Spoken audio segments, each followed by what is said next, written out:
incredible staff and all our partners did in preparing for the storm has helped to, again, mitigate some of the effects that we would normally see if we weren't involved in pre-staging areas that we knew were going to flood, and constantly communicating with our partners and our citizens. We saw moderate call volume to both the Columbia Police Department and the Columbia Richland Fire Department. We certainly saw some significant flooding in places that we expected. Maine and Whaley, that area was blocked off, and we saw no significant issues there because of precautionary measures in place. We're starting to see the benefit of some of the incredible investments that CE and our ratepayers have been making over the last several years, and Mr. Shealy might speak to it as well.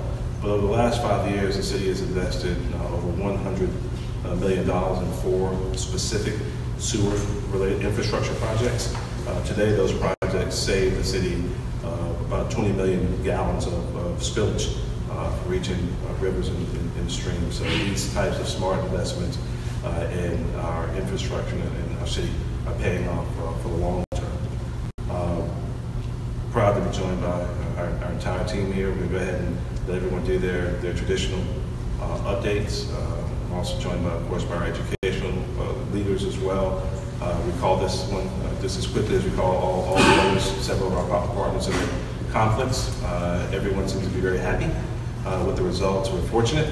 We're praying for those incredible images we're seeing come out of Florida, and those who are still in the path of what's left of the storm. And we're going to continue doing the things that we do best. When we are out of danger, we're going to help our neighbors and our friends rebound from this storm. Go ahead and turn it over to Chief Holbrook. Good afternoon. Well, beginning at about 4 a.m. this morning is when we started really seeing the effects of the storm. As the mayor said, our call volume was moderate.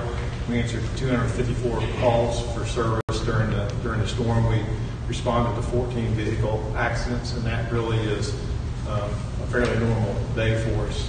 We had trees down. We would communicate quickly with forestry and our public works department and immediate response, and they got roadways clear.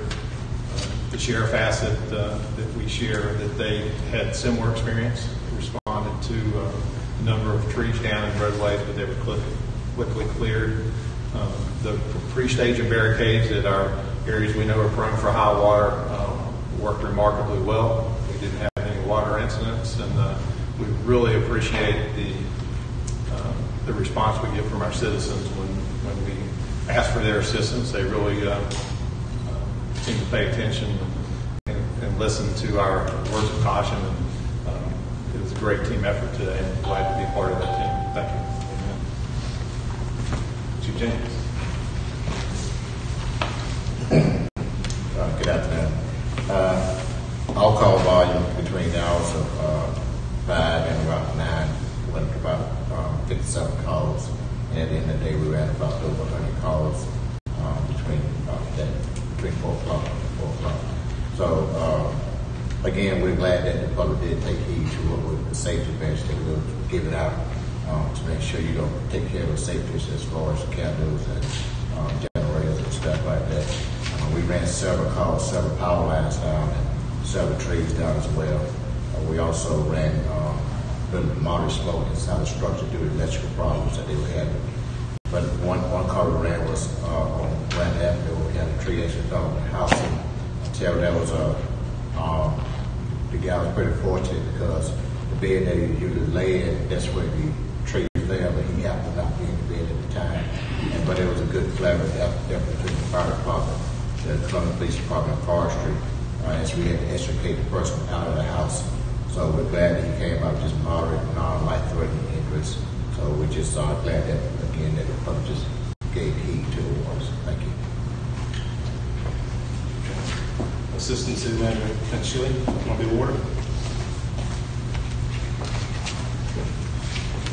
Good afternoon. I'd like to report that our call volume in our customer care center is very low. As of about 30 minutes ago, the wait time is less than 1 minute. So we're not experiencing a high volume of calls at this time, but if customers do have any issues, they can call 803-545-3300 to report those, and we'll get right to it.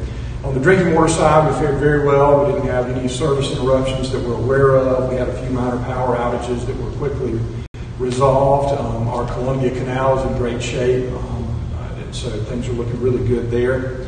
On the wastewater side, when you have high-intensity rain events, it can be a real challenge for a collection system. We had, anytime you have surface flooding, that it's tight as you try to keep your collection system, that water is going to flow into manholes.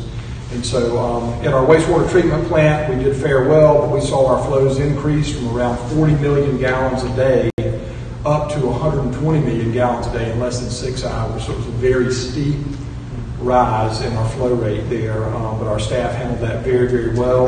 In our collection system, we had, at the height of the storm, we had 10 of our pump stations without power. But we worked with SCNG and appreciate them helping us so quickly.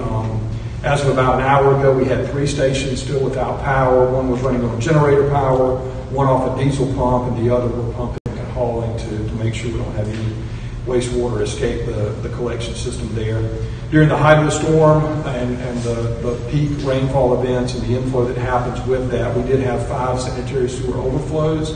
Public notification was made for 4 of those per our requirements based on the volume. 2 were near Lake Catherine, one was in Penn Branch, one was near Crane Creek, and one was down off of Bluff Road. So notifications have been made, and I would like to reiterate what the mayor has said. I think specifically about the storage tanks that we put in several years ago with our Saluda River pump station. We put about 6 million gallons of wastewater in those storage tanks today. That would not have had a place to go had those storage tanks not been there, and so that would have escaped our system and gone to the environment. Speaking about that steep increase in flow in our wastewater treatment plant, had we not invested $43 million about a little over 5.5 years ago, we would not have been able to handle that increase in flow, and so that some of that wastewater would have escaped also. So the investments are paying off. We're not proud of any escaping, but we did have a few overflows. We're working on those, cleaning those up right now. Again, I would like to acknowledge our staff for their hard work. It was a tough evening and a tough day, but they've done a remarkable job, and I really appreciate their efforts. Thank you. Brian Anderson, Director of Public Works. Good afternoon. I also want to thank the citizens of Columbia, police and fire, and others for getting the calls out today to forestry and our street division. As of now, out of a little over 40 calls we've done, we've got about 3 spots left in town that we will clean up before the day's over. So tomorrow's a new day for us. We will actually go out again, start cleaning our storm drain system, start making sure that we break our storm drains and get everything opened back up. I also want to remind everybody tomorrow is the garbage collection day. That if your garbage is usually collected on Thursday, it will be collected on Friday. And if it was collected on Friday, please put your carts out. We will service them on Saturday. Thank you. Several of our partners here today. Craig Witherspoon, Superintendent of Western Market. Thank you, Mr. Mayor. Good afternoon. Certainly with the work of city and county staff with the trees and so forth, we didn't experience any damage to our building. So tomorrow we will be operating on normal schedule, regular schedule for students and staff. Tomorrow is a half day for students. That was already planned. Certainly want to thank our transportation and our maintenance staff. Whenever we have these types of events and we're trying to get people home, our maintenance staff, security and transportation, they're out traveling the roads to see if we're able to, when we're able to resume normal operations. So we certainly thank them as well. And to our parents and everyone, again, thank you, so we can get back to the business of educating our kids. Thank you. Dr. Christina Melton, Lexington, Richmond 5. Thank you, Mayor. Good afternoon, everyone. What a strong statement this makes, that public education is included with announcements like this. So, Mayor, thank you for your vision. We thank all of our partners. We have had on-site reviews of all our facilities. We are ready to reopen tomorrow. Unlike my neighbors in Richland one, we have a full day for students tomorrow, for both students and staff. We do resume field trips tomorrow for those that have been pre-scheduled, and also athletic events will be resuming tomorrow evening. We ask our families to log into our website this evening because we will have an alteration with our lunch menu for tomorrow because our delivery was disrupted today. So families, if you'll log into our website this evening, you'll be able to see our updated menu so that you know what to expect on our menu for tomorrow. Dr. Marshall Franklin, Richland 2. Thank you, Mr. Mayor. District officials have assessed the conditions of our roads and campuses. We're grateful the impact of the storm is minimal and doesn't include anything that would prevent us from resuming standard operations tomorrow. When it comes to our employees and students, safety is priority 1, teaching and learning priority 2, and we look forward to returning to priority 2 tomorrow when we welcome back our employees and our 28,000 students operating on our regular schedule.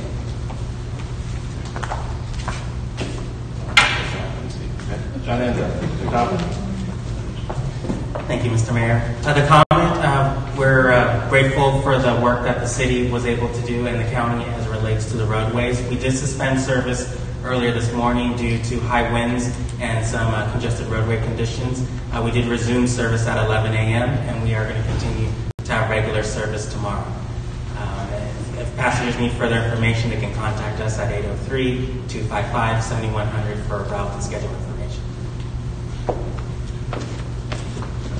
Of course, happy to be joined by Councilman Duval and Councilman Jackson from City Council and County Council, respectively.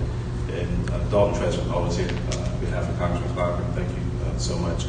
I'm going to wrap up, and then obviously I'm not sure if Director Tinsley and the city manager is going to want to have some final words.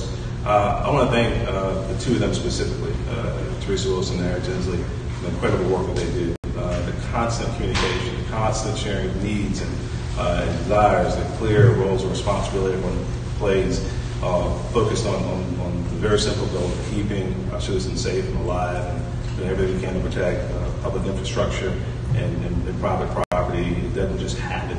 It takes incredible leadership, and these men and women settling behind us, working together, are doing the great work. I will say this, our focus is regional.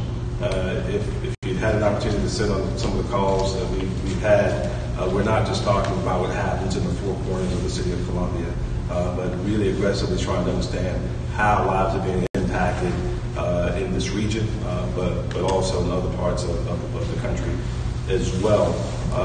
We leave here today very happy that there is no loss of life, but also very cognizant of the fact that several lives and families have been disrupted by the storm here in the Midlands of South Carolina. Some people have lost property that can never be replaced. Some will be suffering because of that. Several will lose days off of work in a very volatile situation. We want to make sure we're cognizant of that and making sure that, I guess my plea is that anyone who's within the sound of our voice, if you can do anything, as an employer, as a neighbor, as a friend, as a family member, to help address the needs of some of our friends and family who may still be suffering because of the effects of Hurricane Michael, Tropical Storm Michael. Let's make sure that we do that. Let's make sure we do that. Give the microphone to City Manager, Teresa Wilson. Yes, sir. Thank you, Mr. Baker. We just want to say thank you together, and I could not do the job I do. Certainly, we work as a team, and so I thank Mayor Benjamin and Mr. Duval, all of City Council, County Council for allowing staff to do their jobs. We take it very seriously as public servants, and I wanted to take this time too because I think Okay, we're going to step away from this news conference that has been taking place in Columbia, talking about their impacts that they had from Tropical Storm Michael earlier today, and return now to our coverage of the tornado warning. Have it up